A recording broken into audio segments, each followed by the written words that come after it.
Neat ಪರೀಕ್ಷೆಯ ಪ್ರಶ್ನೆ ಪತ್ರಿಕೆ ಸೋರಿಕೆ ಪ್ರಕರಣವನ್ನು ಖಂಡಿಸಿ ಹಾಗೂ ಕೇಂದ್ರ ಶಿಕ್ಷಣ ಸಚಿವ ಧರ್ಮೇಂದ್ರ ಪ್ರಸಾದ್ ಅವರ ರಾಜೀನಾಮೆಗೆ ಆಗ್ರಹಿಸಿ ಎನ್ಎಸ್ಯುಐ ಹಾಗೂ ಕಾಂಗ್ರೆಸ್ ಮುಖಂಡರು ಮಂಗಳವಾರ ತುಮಕೂರು ನಗರದ ಟೌನ್ ಹಾಲ್ ವೃತ್ತದಲ್ಲಿ ಪ್ರತಿಭಟನೆ ನಡೆಸಿದರು.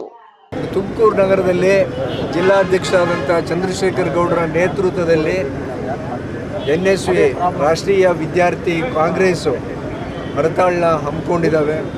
ಮಾನವ ಸರಪಳಿನ ಯಶಸ್ವಿಯಾಗಿ ತುಮಕೂರು ನಗರದಲ್ಲಿ ಎಷ್ಟೋ ವರ್ಷಗಳಾದ ಮೇಲೆ ವಿದ್ಯಾರ್ಥಿ ಕಾಂಗ್ರೆಸ್ಸು ಮಾನವ ಸರಪಳಿನ ಮಾಡಿ ಎಷ್ಟು ಚೆನ್ನಾಗಿ ಮಾಡಿದರು ಅಂದರೆ ಅದು ಏನು ತೋರಿಸುತ್ತೆ ಅಂದರೆ ವಿದ್ಯಾರ್ಥಿಗಳ ಆಕ್ರೋಶ, ವಿದ್ಯಾರ್ಥಿಗಳ ಸಿಟ್ಟು ಏನಿದೆ ಕೇಂದ್ರ ಸರ್ಕಾರದ ವಿರುದ್ಧ, ಕೇಂದ್ರ ಶಿಕ್ಷಣ ಸಚಿವ ಧರ್ಮೇಂದ್ರ ಪ್ರಧಾನ್ ವಿರುದ್ಧ, ಮಾನ್ಯ ಪ್ರಧಾನಿಗಳಾದಂಥ ಮೋದಿಯವರ ವಿರುದ್ಧ ಆಕ್ರೋಶ ಹೊರಹೊಮ್ಮುತ್ತಿದೆ. ಒಂದೇ ಒಂದು ಸಣ್ಣ ಉದಾಹರಣೆ, ಕಾಕ್ರೋಚ್ ಜನತಾ ಪಾರ್ಟಿ ಅದು ಯಾರೂ ಪ್ರಾರಂಭ ಮಾಡಿದ್ದಲ್ಲ, ವಿದ್ಯಾರ್ಥಿಗಳು ಯುವಕರು ಪ್ರಾರಂಭ ಮಾಡಿದ್ದು. ಈ ಪರೀಕ್ಷೆ ಫೇಲೂರು, ನೀಟ್ ಒಂದೇ ಅಲ್ಲ, SSC ಸ್ಟಾಫ್ ಸೆಲೆಕ್ಷನ್ ಕಮಿಷನ್ ಪರೀಕ್ಷೆಯಲ್ಲಿ ಅಲ್ಲೂ ಫೇಲ್ ಆಯಿತು.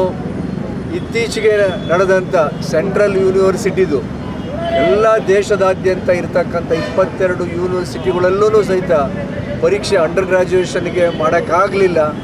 ಜೊತೆಗೆ CBSE 12ನೇ ತರಗತಿ ರಿಸಲ್ಟ್ ಬರಲಿಲ್ಲ.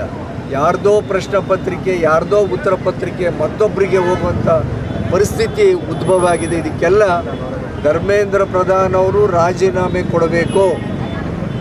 ಮಾನ್ಯ ಪ್ರಧಾನಿಗಳು ಫಾರಿನ್ನಿಂದ ವಾಪಸ್ ಬಂದು ನಮ್ಮ ಭಾರತ ದೇಶ ಹೇಗಿದೆ ಅಂತೇಳಿ ಅದನ್ನಾದರೂ ಒಂದು ಸ್ವಲ್ಪ ಗಮನಿಸಲಿ.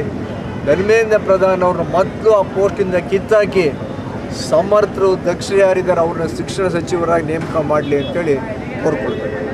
ಓಕೆ ಸರ್, ಒಂದು ಸ್ವಲ್ಪ ಜೋರಾಗಿ. ಈಗ ನೀಟಲ್ಲಿ ಸ್ಕ್ಯಾಮ್ ನಡೀತು, ಎಲ್ಲರೂ ತೀರ್ಕೊಂಡು ಪ್ರೊಟೆಸ್ಟ್ ಮಾಡ್ತಿರೋದಕ್ಕೆ ಎಲ್ಲ ಬೆಂಬಲ ಚೆನ್ನಾಗಿ ಸಿಕ್ಕಿದೆ. ಎಲ್ಲ ಒಗ್ಗಟ್ಟಾಗಿ ಈ ಥರ ಯೂನಿಯನ್ ಇದ್ದರೆ ಎಲ್ಲರೂ ಪ್ರೊಟೆಸ್ಟ್ಗೆ ಒಂದು ಬೆಂಬಲ ಸಿಕ್ಕಂಗೆ ಆಗುತ್ತೆ. ಎಲ್ಲ ಒಗ್ಗಟ್ಟಾಗಿದ್ದರೆ ನೈತಿಕ ಹೊಣೆ ಹೊತ್ತಿ ಅವರು ಧರ್ಮೇಂದ್ರ ಪ್ರಸಾದ್ ಅವರು ರಾಜೀನಾಮೆ ಕೊಡಲೇಬೇಕು ಅಂತ ನಾವು ಪ್ರೊಟೆಸ್ಟ್ ಮಾಡ್ತಿದ್ದೀವಿ. ಅದು ಅಧಿಕಾರಿಗಳಿಗೆ ತಿಳಿಸುವಂತೆ ನಾವು ಹೇಳ್ತಿದ್ದೀವಿ. ಏಮಾಗ್ತೀವಿ